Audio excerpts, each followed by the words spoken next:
TBC Tamil News. வணக்கம். நீங்கள் இணைந்திருப்பது டிபிசியின் காலை தமிழ் செய்திகளுடன். ஜனாதிபதி தேர்தலில் போட்டியிடுவது தொடர்பான பகிரங்க அறிவிப்பை எதிர்வரும் ஜூலை 21ஆம் தேதி ஜனாதிபதி ரணில் விக்ரமசிங்க வெளியிடுவார் என்று ஸ்ரீலங்கா பொதுஜன பெரமுனவின் பாராளுமன்ற உறுப்பினர் காமினி லொக்குகே தெரிவித்தார். ரணில் விக்ரமசிங்க ஜனாதிபதியாக பதவியேற்று 2 வருடங்கள் நிறைவு பெறும் ஜூலை 21ஆம் தேதியில் தேர்தலில் போட்டியிடும் பகிரங்க அறிவிப்பை அவர் வெளியிடுவார். இது தொடர்பில் கட்சிக்கு தெரியப்படுத்தப்பட்டுள்ளது என்றும் அவர் கூறினார். ஜனாதிபதி ரணில் விக்ரமசிங்காவின் அறிவிப்பு வெளியான பின்னர் ஸ்ரீலங்கா பொதுஜன பெரமுன கட்சியின் நிலைப்பாடு அறிவிக்கப்பட உள்ளது என்றும் அவர் கூறினார்.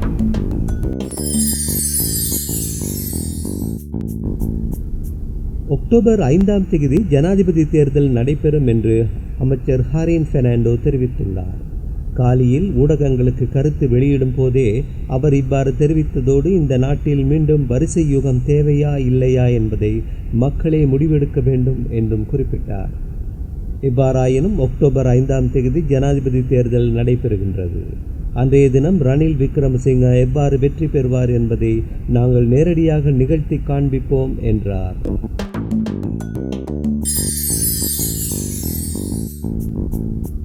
ஜனாதிபதி தேர்தலில் தமிழ் பொது வேட்பாளராக போட்டியிடுவதற்கு தயார் என்று ஈழத் தமிழர் சுயாட்சி கழகத்தின் செயலாளர் நாயகமும் வடமாகாண சபையின் முன்னாள் அமைச்சருமான அனந்தி சசிரதன் தெரிவித்துள்ளார். வடமராட்சி ஊடக மையத்தில் நடைபெற்ற ஊடகவியலாளர் சந்திப்பிலேயே அவர் இந்த அறிவிப்பை செய்துள்ளார்.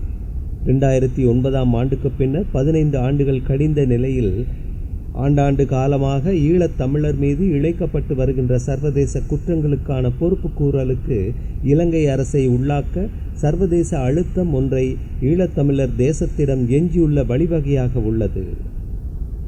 இதுவே மூலோபாய முன்னெடுப்புக்கான பாதை என்றும் அவர் கூறினார். ஈழத்தமிழருக்கான சர்வதேச அரசியலை முன்னெடுப்பதில் கட்சிகளுக்கிடையே ஒற்றுமையற்ற சூழலை ஆக்கிரமிக்கப்பட்டுள்ள சூழல் உருவாக்கியுள்ளது. அதனால் கட்சி அரசியலுக்கு அப்பாற்பட்ட நிலையில் ஈழத்தமிழருக்கான ஒரு பொது பிரதிநிதியை தேர்ந்தெடுத்து அவரை ஈழத்தமிழர்களின் நிழல் ஜனாதிபதியாக சர்வதேசம் கணிப்பிடும் நிலையை தோற்றுவிப்பதே காலத்தின் தேவையாக உள்ளது என்றும் அவர் குறிப்பிட்டார். பொது வேட்பாளரின் முழு முயற்சியும் இன அழிப்புக்கான சர்வதேச நீதியை நோக்கியதாக அமைய வேண்டும். இதுக்குரிய அஞ்சா நெஞ்ச துணிவும் தகைமையும் வன்மையும் பொருந்திய ஒருவர் ஈழத்தமிழர் நிழல் ஜனாதிபதிக்குரிய பொது வேட்பாளராக தெரிவு செய்யப்பட வேண்டும் என்றும் அவர் வலியுறுத்தினார். ஆகவே 2009ஆம் ஆண்டுக்கு பின்னர் இன அழிப்பு போரில் பாதிக்கப்பட்ட மக்களின் நேரடி குரலாக சர்வதேச நீதி கோரிய பயணத்தில் காத்திரமாக பங்கேற்ற தன்மைகளோடு பயணித்து அனுபவமுள்ளவளாகிய நான் அந்த களத்தில் பயிற்சி பெற்றுள்ள அனுபவத்தோடு துணிந்து களமிறங்க தயாராக உள்ளேன் என்பதை இது குறித்து அக்கறையுள்ள அனைவரின் கவனத்துக்கும் இத்தருணத்தில் கொண்டு வருவது எனது கடமையாகிறது என்றும் அவர் தெரிவித்துள்ளார். எந்த கட்சியினதும் அல்லது கூட்டினதும் பிரதிநிதியாக அன்றி ஈழத்தமிழருக்கான பொது பிரதிநிதியாக என்னை மாற்றிக்கொள்ளவும் இதற்கான பொருத்தமான கொள்கை வகுப்பு மேற்கொள்ளப்படும் போது அதற்கு கட்டுப்பட்டு இயங்கவும் தயாராக உள்ளேன் என்பதையும் பரந்துபட்ட சமூகத்துக்கு தெரிவிப்பதும் எனது கடமையாகிறது என்றும் அவர் கூறினார். அது மட்டுமன்றி இவ்வாறான தன்மைகளோடு என்னை விடவும் ஆற்றலுள்ள வேறு எவரேனும் நம்பகமாக நிறுவப்படக்கூடிய வகையில் முன்வைக்கப்பட்டால் அவ்வாறான வேட்பாளரை ஆதரிக்கவும் நான் தயாராக உள்ளேன் என்பதையும் நான் சுட்டிக்காட்டவும் விரும்புகிறேன் என்று அனந்தி சசிரதன் தெரிவித்தார்.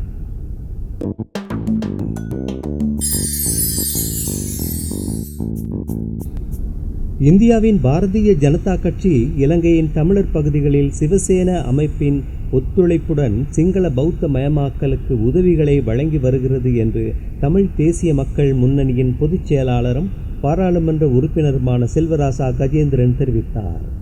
இலங்கையில் சிங்கள பௌத்தமயமாக்கல் இடம்பெற்று வருகின்ற போது இந்தியாவின் பாரதிய ஜனதா கட்சியின் விரிவாக்கமாக இருக்கின்ற சிவசேனையின் இலங்கை முகவர்கள் தமிழர்களின் நிலத்தை ஆக்கிரமித்து கட்டப்படுகின்ற பௌத்த விகாரைகளுக்கு அங்கீகாரம் கொடுக்கின்ற செயற்பாடுகளை செய்து கொண்டிருக்கிறார்கள் என்றும் அவர் கூறினார். இந்திய பிரதமர் நரேந்திர மோடியின் 3வது பதவிக்காலத்தில் இலங்கைக்கு எவ்வாறான நிலைமை காணப்படும் என்று கஜேந்திரன் எம்பியிடம் பிபிசி தமிழ் கேள்வி எழுப்பிய போதே அவர் இவ்வாறு தெரிவித்தார். இலங்கை தீவில் சிங்கள பௌத்தம் விரிவாக்கத்துக்கு எந்த ஒரு இடையூறும் இல்லை. இந்தியா சிங்கள பௌத்த விரிவாக்கத்துக்கு முழுமையாக ஒத்துழைப்பு வழங்கும். சிங்கள பௌத்த விரிவாக்கத்துக்கு சீனாவிடம் செல்ல வேண்டிய கட்டாயம் இல்லை என்ற நம்பிக்கையை உருவாக்கி இலங்கையை தமது நட்பு சக்தியாக மாற்றுகின்ற செயற்பாடுகள் மாத்திரமே இடம்பெறுகிறது என்றும் அவர் குற்றம் சுமத்தியுள்ளார்.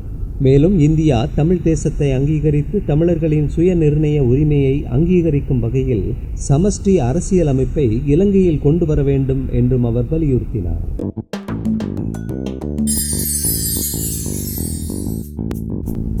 இந்திய வெளிவிவகார அமைச்சர் கலாநிதி எஸ். ஜெய்சங்கர் இந்த மாதம் கொழும்புக்கு விஜயம் செய்ய உள்ளதாக வெளிவிவகார அமைச்சர் அலி சப்ரி உறுதிப்படுத்தியுள்ளார். புதுப்பிக்கத்தக்க எரிசக்தி, சுற்றுலா மற்றும் மத்திய வங்கிகள் மற்றும் நிதி அமைச்சகங்களுக்கு இடையே உள்ள நிதி ஒத்துழைப்பை, தற்போதுள்ள கூட்டாண்மைகளை மதிப்பாய்வு செய்வதே இந்த விஜயத்தின் நோக்கமாகும். எதிர்காலத்தில் இலங்கைக்கு விஜயம் செய்ய உள்ள பிரதமர் மோடியின் விஜயத்திற்கு முன்பான விஜயம் இதுவென்பது குறிப்பிடத்தக்கது.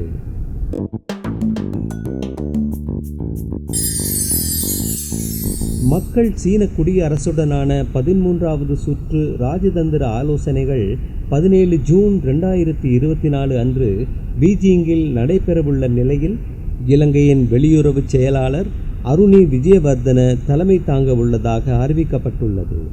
அவர் சீன மக்கள் குடியரசின் வெளியுறவுத்துறை துணை அமைச்சருடன் ஆலோசனைகளுக்கு இணைத் தலைவராக இருப்பார் என்றும் குறிப்பிடப்பட்டுள்ளது. அரசியல், பொருளாதாரம், வர்த்தகம், முதலீடு மற்றும் பாதுகாப்பு உள்ளிட்ட இருதரப்பு ஈடுபாட்டின் துறைகளில் முன்னேற்றம் குறித்து இந்த விவாதங்கள் ஆய்வு செய்யப்படும் என எதிர்பார்க்கப்படுகிறது. ஆலோசனைக்கான இலங்கையின் தூதுக்குழுவில் பீஜிங்கில் நியமிக்கப்பட்டுள்ள தூதுவர் மஹிந்த ஜெயசிங்க மற்றும் வெளிவிவகார அமைச்சர் சிரேஷ்ட அதிகாரிகள் மற்றும் சீனாவில் உள்ள இலங்கை தூதரக அதிகாரிகள் ஆகியோரும் உள்ளடங்க உள்ளனர்.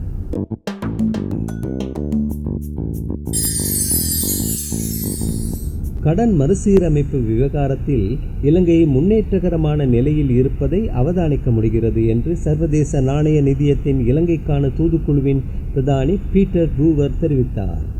அத்துடன் ஏற்றுக்கொள்ளப்பட்ட செயற்திட்ட நிபந்தனைகள் தாமதமான நிலையிலும் நிறைவேற்றப்பட்டுள்ளமை சிறந்ததொரு நிலையாகும் என்றும் அவர் பாராட்டினார். இலங்கைக்கு விடுவிக்கப்பட்டுள்ள 3ஆம் தவணை தொடர்பில் இடம்பெற்ற நிகழ்நிலை முறைமை ஊடான ஊடகவியலாளர் சந்திப்பின் போதே அவர் இவ்வாறு குறிப்பிட்டார். இலங்கையின் தற்போதைய சீர்திருத்தங்களினால் பொருளாதாரத்தின் ஆரம்ப கட்டமைப்பு சீரடைந்துள்ளது. நிதி ஒத்துழைப்பு திட்டத்தின் கீழ் அதிகாரிகளின் வலுவான செயற்பாட்டை நிர்வாக இயக்குநர்கள் பாராட்டினர் என்றும் அவர் கூறினார். பொருளாதாரம் மீட்சி பெற்றுள்ளது. பணவீக்கம் குறைவாகவே உள்ளது. வருவாய் சேகரிப்பு மேம்பட்டுள்ளது. நாட்டின் வெளிநாட்டு கையிருப்பு ஸ்திரமடைந்துள்ளது என்றும் அவர் சுட்டிக்காட்டினார். எவ்வாறாயினும் தற்போதைய கடன் மறுசீரமைப்பு மற்றும் இடம்பெறவுள்ள தேர்தல்கள் ஆகியவற்றால் பாதிப்புகள் மற்றும் நிச்சயமற்ற தன்மைகள் காணப்படுகின்றன என்றும் அவர் குறிப்பிட்டார்.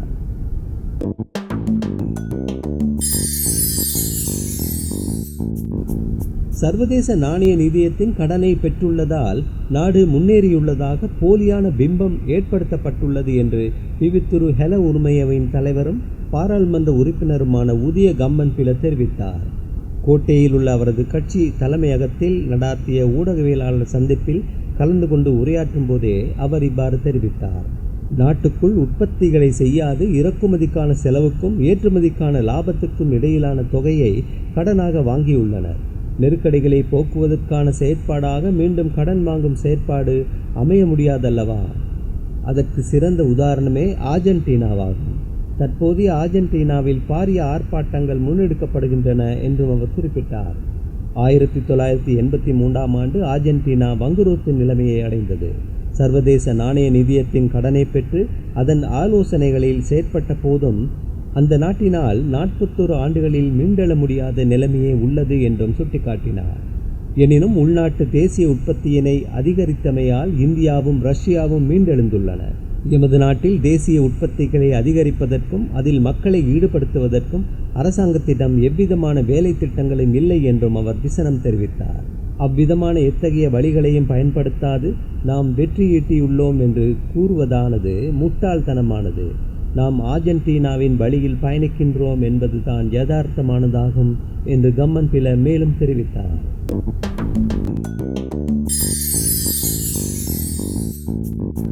கொழும்பு தேசிய வைத்தியசாலையில் மயக்க மருந்து பற்றாக்குறையினால் சத்திர சிகிச்சைகளை ரத்து செய்ய நேரிட்டதாக அறிவிக்கப்பட்டுள்ளது.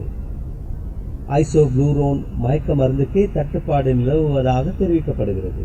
இது தொடர்பில் சுகாதார அமைச்சின் வைத்திய விநியோக பிரிவின் பிரதி பணிப்பாளர் நாயகம் டாக்டர் ஜி விஜயசூரியவிடம் வினவிய போது குறித்த மயக்க மருந்து கொழும்பு துறைமுகத்துக்கு கொண்டு வரப்பட்டுள்ளதாகவும் அவற்றை இன்றைய தினத்துக்குள் பகிர்ந்து அளிப்பதற்கு நடவடிக்கை எடுக்கப்பட்டுள்ளதாகவும் அவர் தெரிவித்தார்.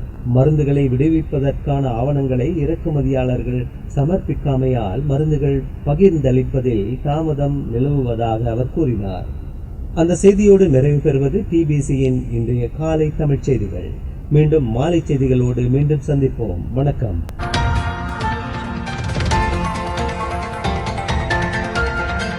TBC Tamil News.